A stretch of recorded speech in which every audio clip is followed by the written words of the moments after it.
ಮತ್ತೆ ಮನೆ ಒಳಗಡೆ ಇದ್ದಾಗ ಗಿಲ್ಲಿ ಅವರೇ ಆಕ್ಚುಲಿ ತುಂಬಾ ಕೋಲ್ಡ್ ವೈಬ್ಸ್. ಈಗ ನಮಗೆ ಎದುರುಗಡೆ ನಮಗೆ ಟಿವಿಯಲ್ಲಿ ಕಾಣ್ತಾ ಇದ್ದಿದ್ದು ನೋಡುವಾಗ ಅಶ್ವಿನಿ ಅವ್ರ ಜೊತೆಗೆ ಮೋಸ್ಟ್ಲಿ ಆಗೋದೇ ಇಲ್ಲ ಅಂತ ಅನ್ನಿಸ್ತಾ ಇತ್ತು. ಬೇರೆ ಅವ್ರನ್ನ ಬಿಟ್ಟು ತುಂಬಾ ಸೈಲೆಂಟ್ ಆಗಿ ಯಾರಾದ್ರೂ ಕೋಲ್ಡ್ ವೈಬ್ಸ್ ಕೊಟ್ಟವ್ರು ಇದಾರ ನಿಮ್ಗೆ ಮನೆ ಒಳಗಡೆ?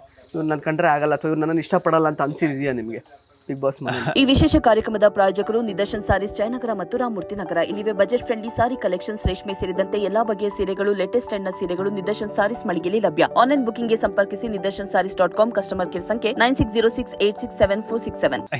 ಯಾರು ಅನ್ಸಿಲ್ಲ. ಒಂದ್ ಟೈಮಲ್ಲಿ ಅಶ್ವಿನಿ ಮೇಡಮ್ ಲಾಸ್ಟ್ ಅಲ್ಲಿ ಅವರೂ ಸಖತ್ತು ಜೆಲ್ಲಾಗಿ, ಅಂದ್ರೆ 6 ಜನ ಏನಿದ್ದು 6-7 ಜನ ಇದ್ದಾಗ ಬಂದ್ ಮಾತಾಡೋದು, ಡಿಸ್ಕಸ್ ಮಾಡೋದು, ಅಲ್ಲೋಗೋಣ ಇಲ್ಲೋಗೋಣ, ಆಚೆ ಹೋದ್ಮೇಲೆ ಎಲ್ಲ ಸಿಗೋಣ, ಮನೆಗ್ ಬರೋಣ, ನಾವು ನಿಮ್ ಮನೆಗ್ ಬರ್ತೀವಿ, ನೀವು ನಮ್ಮ ಮನೆಗ್ ಬನ್ನಿ, ಇದೆಲ್ಲ ಮುಗೀತು ಅಂತೆಲ್ಲ ಡಿಸ್ಕಷನ್ ಮಾಡ್ಕೊಂಡು ಲಾಸ್ಟ್ ಅನ್ಸಿಲ್ಲ. ಯಾವಾಗ್ಲೂ ಆ ಮೂಮೆಂಟ್ ಬಂದೇ ಇಲ್ಲ.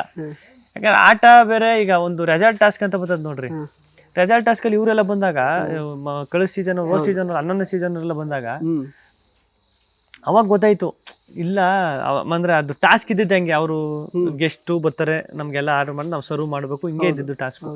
ಈಗ ಇವರೆಲ್ಲ ಕೆಲಸ ಮಾಡ್ತಾ ಇರ್ತಾರೆ ಗೊತ್ತಾ, ನಮ್ಮ ತಗೋಕ್ ಕೊಡೋದು, ಇವ್ರು ಅಡಿಗೆ ಮಾಡ್ತಾ ಇರ್ತಾರೆ, ಅವ್ರು ಇನ್ನೊಂದು ಮಾಡ್ತಾ ಇರ್ತಾರೆ.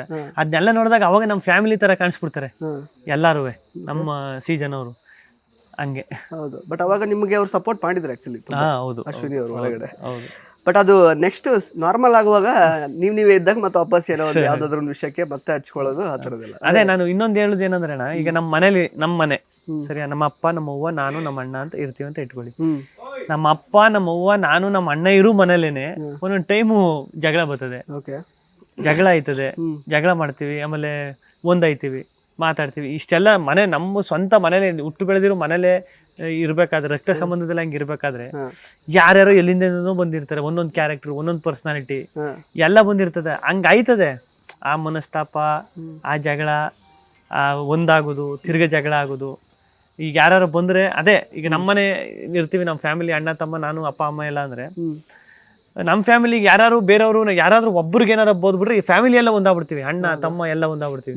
ಅದೇ ನಾವು ಫ್ಯಾಮಿಲಿ ಇದ್ದಾಗ ಮನಸ್ತಾಪಗಳು ಮತ್ತೆ ಸ್ಟಾರ್ಟ್ ಆಯ್ತು. ಅದೇ ಸೇಮ್ ಬಿಗ್ ಬಾಸ್ ಮನೆ ಹೆಂಗೆ ಅಂದ್ರೆ ಅದು ಬದುಕ್ಬೇಕು, ಅದು ಅದೇ ಜೀವನ ಅಲ್ಲಿ ಹೋದ್ಮೇಲೆ.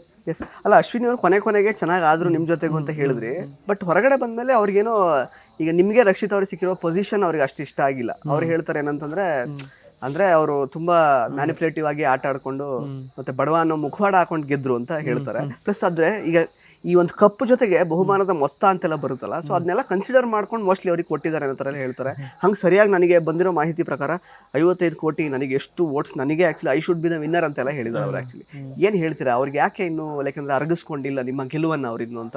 ಅದಕ್ಕೆ ಗೊತ್ತಿಲ್ಲ ಅಣ್ಣ, ಅದು ನಾನು ಅವ್ರು ತಿರ್ಗಾ ನನಗೆ ಸಿಕ್ಕಿಲ್ಲ, ಅದು ಗೊತ್ತಿಲ್ಲ. ಏನ್ ಅದ ಕೇಳ್ಬೇಕು, ನೀವೇ ಕೇಳ್ಬೇಕು. ಅದೇ ಬಡವನ್ ಮುಖವಾಡ ಹಾಕೊಂಡು, ಅದು ಈಗ ಬಡವನ್ ಮಕವಾಡ ಹಾಕೊಂಡು ಅಂದ್ರೆ ಎಷ್ಟ್ ದಿನ ಅಂತ ಮಕವಾಡ ಹಾಕಿರಕಾಯ್ತದಲ್ವಣ?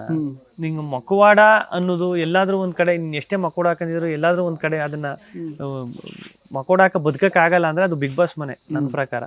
ಎಷ್ಟ್ ದಿನ ಅಂತ ನಾಟಕ ಮಾಡಕಾಯ್ತದ ನೀವು? ಆಗಲ್ಲ ಬಡವಂತ. ಆಮೇಲೆ ನಾನು ಅದನ್ನೇ ಹೇಳ್ತಾ ಇರೋದು, ನನ್ಗೆ ಹೇಳಿಲ್ಲ ಅವ್ರಿಗೆ ನಾನು ಬಡವ ಅಂತ. ಈಗ ನನ್ನ ಹಾಕೊಂಡಿರೋ ಕಾಸ್ಟ್ಯೂಮ್ ನೋಡ್ಬಿಟ್ಟು, ನಾನು ಇದ್ದದ್ ನೋಡ್ಬಿಟ್ಟು ಹೆಂಗ್ ಬಡವ ಅಂತ ನೀವು ಇದ್ ಮಾಡ್ತೀರಾ? ಈಗ ಶ್ರೀಮಂತರ ಏನು ಮೈ ಕೈಗೆ ಚಿನ್ನ ಎಲ್ಲ ಹಾಕೊಂಡು, ಇಲ್ಲೆಲ್ಲ ಚಿನ್ನ ಹಾಕೊಂಡು ಓಡಾಡ್ರೆ ಇಲ್ಲ ಅಲ್ವಾ? ಅವ್ರು ಹೆಂಗ್ ಬೇಕಂಗೆ ಇದ್ದೇ ಇರ್ತಾರೆ, ನಾನು ಹೆಂಗ್ ಬೇಕು ನಾನು ಹಂಗೆ ಇದ್ದೆ ಅಷ್ಟೇ. ಅಲ್ಲಿ ನಾನು ಬಡವ ಬಡವ ಬಡವ ಅಂತ ನಾನು ಯಾವತ್ತೂ ಹೇಳ್ಕನಿಲ್ಲ. ಅವ್ರು ಯಾಕೆ ಹಂಗಂದ್ರು ಅಂತ ಗೊತ್ತಿಲ್ಲ. ಅವ್ರ ನಿಮ್ಮ ಅಟೈರ್ ನೋಡಿ ಅವರಿಗೆ ಆತರ ಅನ್ಸಿರೋದು. ಅವ್ರು ಹೇಳ್ಕೊಳ್ದೇ ಇರ್ಬೋದು, ಬಟ್ ನಾನು ಬದಿಯನ್ನು ಚಡ್ಡಿ ಹಾಕೊಂಡಿದ್ರೆ ಅದು ಹಂಗೆ ಅನ್ಸುತ್ತೆ ಜನಗಳಿಗೆ. ನೋಡಿದಾಗ ಸಿಂಪತಿ ಬಂದ್ಬಿಟ್ಟಿದೆ ಜನಗಳಿಗೆ ಅಂತ. ಹಂಗ ಆತರ ನೋಡಕ್ ಹೋದ್ರೆ ಎಷ್ಟ್ ಜನ ಇದ್ರಣ್ಣ. ಅದು ಗೊತ್ತಿಲ್ಲ ಅವ್ರು ಹಿಂಗೆ ಏನು ಅಂತ. ಓಕೆ, ಮತ್ತೆ ಇನ್ನೊಂದು ಲಾಸ್ಟ್ ಅಲ್ಲಿ ನೋಡಿ, ಫಿನಾಲೆ ನೀವು ಹಂತದಲ್ಲಿ ಕೂತ್ಕೊಂಡಿದ್ದಾಗ ಯಾರು ಗೆಲ್ತಾರೆ ಅಂತ ಕೇಳಿದಾಗ ಹಳೆ ಕಂಟೆಸ್ಟೆಂಟ್ಸ್ ಎಲ್ಲ, ಅದರಲ್ಲಿ ರಿಷಾ ಮತ್ತೆ ನಮ್ಮ RJ ಅಮಿತ್ ಅವರನ್ನ ಹೊರತುಪಡಿಸಿ ಬೇರೆ ಯಾರು ನೀವು ವಿನ್ ಆಗ್ತೀರಾ ಅಂತ ಹೇಳಿಲ್ಲ. ಆಕ್ಚುಲಿ ಅವ್ರಿಬ್ರೇ ಹೇಳಿದ್ದು ಗಿಲ್ಲಿ ವಿನ್ ಆಗ್ತಾರೆ ಅಂತ. ಸೊ ಯಾಕಿರ್ಬೋದು? ಬಿಕಾಸ್ ಅಲ್ಲಿ ಸ್ಪಂದನ ಅವ್ರ ಜೊತೆಗೂ ನೀವು ಚೆನ್ನಾಗಿದ್ರಿ, ಬೇರೆಯವ್ರ ಜೊತೆಗೆ ಸುಮಾರು ಬೇರೆ ಯಾರೆಲ್ಲ ಕಂಟೆಸ್ಟೆಂಟ್ಸ್ ಇದ್ರು ಅವರೆಲ್ಲರ ಜೊತೆಗೂ ಚೆನ್ನಾಗಿದ್ರಿ. ಬಟ್ ಸ್ಟಿಲ್ ಅವರಿಗೆ ನೀವೇ ವಿನ್ನರ್ ಅಲ್ಲ ಅಂತ ಅನ್ಸಿಲ್ಲ, ಯಾಕೆ ಅಂತ? ಅದು ಇದ್ದಾಗ ಚೆನ್ನಾಗಿ, ಅಂದ್ರೆ ನಮ್ಮ ಇದ್ದ ಎಲ್ಲ ಕಾಂಪಿಟೇಟರ್ ಅಲ್ವಣ. ಈಗ ಒಳಗಡೆ ಇದ್ದಾಗ ಯಾವ ತರ ನೋಡಿದಾರೆ ಆಟನ ಗೊತ್ತಿಲ್ಲ ಅವರು. ಒಳಗಡೆ ಹೆಂಗೆ ಆಡ್ತಾವ ಏನು ಅಬ್ಸರ್ವ್ ಅಷ್ಟು ನೋಡಿರಲ್ಲ ಅನ್ಸುತ್ತೆ. ಇನ್ನೊಂದು ಅವ್ರನ್ನ ಯಾರು ನೋಡಿರ್ತಾರ ಇವನು ಅಂತ, ಈಗ ಒಬ್ಬನ ಮೇಲೆ ಈಗ ಯಾರ ಜೊತೆ ಅವ್ರು ಜಾಸ್ತಿ ಸೇರಿರ್ತಾರೆ, ಯಾರ ಜೊತೆ ಸೇರಿರ್ತಾರೆ ಅವರು ಕಾಣಿಸಿರ್ತಾರೆ ಮೋಸ್ಟ್ಲಿ ಅವರು ಟಾಸ್ಕ್ ಚೆನ್ನಾಗಿ ಆಡ್ತಾರಂತನೋ ಇನ್ನೊಂದು ಹ್ಮ್. ಯಾವುದೋ ಒಂದು ಹೈಲೈಟ್ ಆಗಿ ಕಾಣಿಸಿರ್ತಾರೆ, ಅದಕ್ಕೆ ಇವ್ರು ವಿನ್ ಆಗ್ಬೋದು ಅಂತ ಹೇಳಿರ್ತಾರೆ, ಇಲ್ಲ ವಿನ್ ಆಗಬೇಕು ಅಂತ ಹೇಳಿರ್ತಾರೆ. ಓಕೆ. ರಿಷಾ ಅಮಿತ್ ಅಣ್ಣ ಗೊತ್ತಿಲ್ಲ, ಅವರು ಅಮಿತ್ ಅಣ್ಣ ಪಾಪ ಒಂದು ವಾರ ಇದ್ರು, ಒಂದು ವಾರದಲ್ಲಿ ಅದು ಹೆಂಗೆ ಹೇಳಿದ್ರು ಗಿಲ್ಲಿ ವಿನ್ ಆಯ್ತಾನೆ ಅಂತ ಗೊತ್ತಿಲ್ಲ. ಓಕೆ. ರಿಷಾ ಒಂದು 4-5 ಪಾಪ ಅವಳಿಗೂ ನನಗೂ ಒಂದಷ್ಟು ಜಗಳಗಳೆಲ್ಲ ಆಯ್ತು. ಆದ್ರೂ ರಿಷಾ ಹೊರಗಡೆ ಬಂದಾಗ ಅದು ಹೇಳ್ದಾಗ ಖುಷಿ ಆಯ್ತದ ನನಗೆ, ಗಿಲ್ಲಿ ವಿನ್ ಆಯ್ತಾನೆ, ಅವಳಿಗೇನೋ ಅನ್ಸಿರ್ತದೆ ಅದು ನನ್ನ ಪ್ರಕಾರ. ಇಂಟ್ರೆಸ್ಟಿಂಗ್ ಮತ್ತು ಇನ್ಫಾರ್ಮೇಟಿವ್ ವಿಡಿಯೋಗಳನ್ನ ಮಿಸ್ ಮಾಡ್ಕೋಬೇಡಿ, ಈಗಲೇ ಸಬ್ಸ್ಕ್ರೈಬ್ ಮಾಡಿ.